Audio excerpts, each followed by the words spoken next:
So in this video, I want to discuss this concept of laziness being a trauma symptom and give you some tools to overcome laziness by understanding the roots of it in 30 days or less by understanding this one really important thing.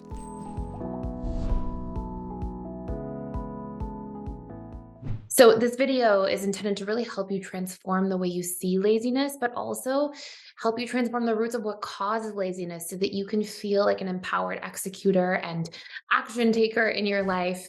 And also, I want to encourage us when we do see people in this mode of being what we consider lazy to not judge, but instead discern and try to look at it with a deeper understanding of what might be going on so that we can use some of that awareness to assist or encourage others to take action in their own lives if they're feeling frozen or stuck. So, first and foremost, laziness is not something I generally see when people are in alignment with their subconscious needs. Every single person has subconscious needs. And the more we are clear about what these things are, and then we design our life to incorporate these things into our lives, the more we are naturally going to take action. So, I'm going to show you a couple of really clear examples of this. For me, the work that I get to do for a living revolves around emotional connection, personal growth. It revolves around this career growth that I really also very much enjoy. Seeing things expand and building things and creating, like there's sort of these interesting elements that go into that for me. And I really love teaching and sharing. Those are four really big needs for me as a person.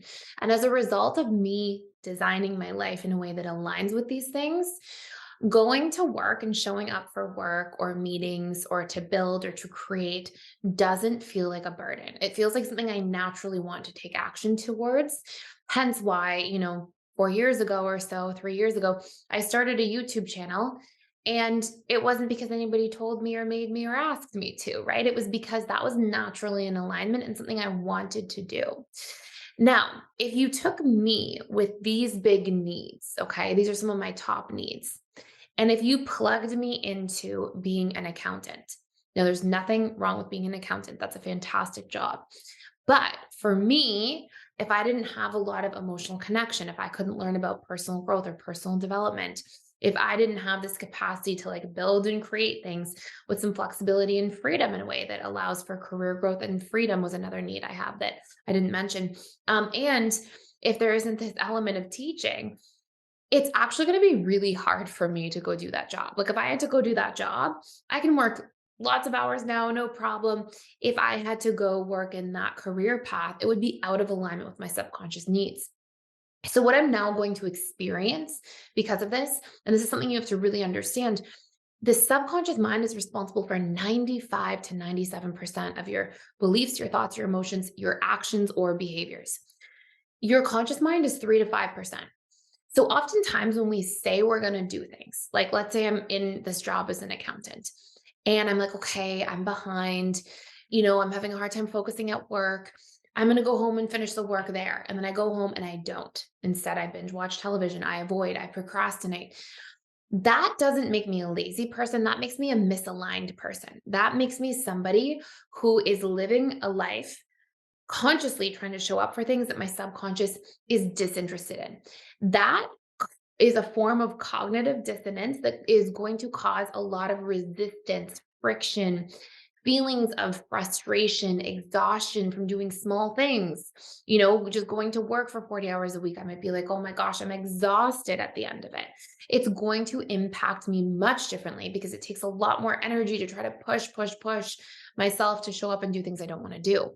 And actually, this form of misalignment between our conscious and subconscious mind is a huge factor in self sabotage and in procrastination. So, when we see people being lazy, I try really hard to not think of anyone as lazy because I think it's actually a misinformed perception. I think of them as being out of alignment. And then, like, how can we bring different questions to our conscious mind's awareness to tweak this? Now, there's one other really important component that creates laziness, quote unquote, as we see it. And it's that if we go through a lot of trauma as children, we can also get stuck in sympathetic nervous system a lot. Now, sympathetic nervous system is like an exaggerated version of fight, flight, freeze, and fawn mode. If you get into learned helplessness, and as a child, when you went through childhood trauma, if in that learned helplessness, your coping mechanism was to freeze, AKA maybe you were exposed to a lot of conflict, okay? And let's say that in a lot of that conflict, you just learned to freeze and not get involved and not get invested. And that was kind of your way of staying safe or self protecting.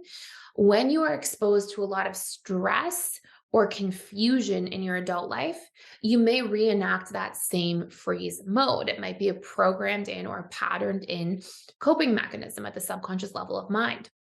So there is inherent stress in being out of alignment with your needs. And if you don't know what to do about it, you might freeze.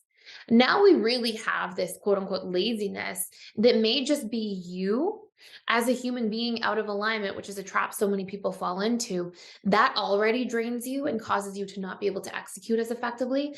But then when you pair that with a coping mechanism of going into freeze mode whenever you're in a learned helplessness feeling or whenever you're under stress, now you are somebody who may be in an extended freeze mode where you're constantly just trying to cope from this low level distress and don't know how to really break out of it. And you might see some of these patterns look like you want to take action, but you feel so much resistance. You want to take action and you feel a sense of helplessness. So you numb yourself. You use all these excessive coping mechanisms like binge watching television or binge eating food or doing all these things to self soothe this state of distress because those may have been the coping mechanisms that you learned from childhood when you were exposed to, pain or conflict or different forms of trauma, perhaps. Now, if we have these two things together, you are going to, from the outside in, look like you're living this very lazy life, but there might, in fact, be so much more to it. So, some steps you can take to really move through this dynamic is number one, start learning what your needs are as a person. If you can start learning the needs that are important to you, and then you can start trying to figure out what jobs, what careers, what path forward, what types of relationships are going to be conducive to meeting those needs. You're going to find that right away, it takes this extra stress and friction out of your life, and it will be easier to execute and take action. On top of that, if you can pair that with nervous system regulation, so nervous system regulation is essentially getting you out of this fight, flight, freeze, fawn mode and into rest mode. Okay. Now it might sound funny because you're like, but I'm lazy, or, I'm here watching this video because people are saying that I'm lazy. Why would I need to rest? It's not the resting in the sense of like just sitting back and doing nothing. It's being in a restful mode in your body on a daily basis. So when you're in freeze mode, you might find that although you're not taking much action, you actually feel this low level of distress and maybe even like very, very low level anxiety or panic. And you're like, I should be doing all these things, but then you feel overwhelmed by it. And then you just kind of freeze. When you're in parasympathetic nervous system mode, you'll feel this sense of peace and groundedness and security within yourself that you then can take out and apply into your external world. Now, nervous system regulation happens when we do things on a daily basis to practice getting into parasympathetic.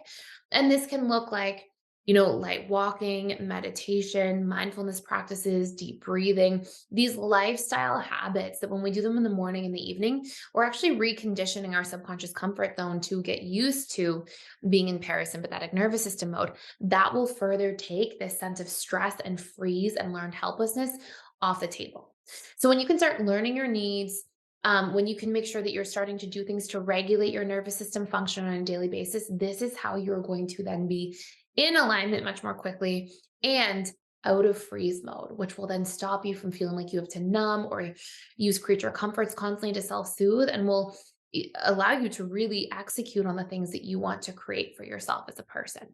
If you want to do a much deeper dive into this topic, you can check out for free for 7 days our nervous system regulation course or our overcoming procrastination and self-sabotage course. In fact, you actually have free access to both of those using the all access course pass down below. That's free for all courses for 7 days. And that will help you really understand these mechanics even more deeply and take exact action steps using workbooks laid out before you for what to do next. If you enjoyed this video and are enjoying the videos on this channel, please subscribe, please like. It helps with the algorithm. I would super appreciate it. And if you hit the notification bell, I put a video out literally every single day, so you won't miss any. Thank you so much for watching.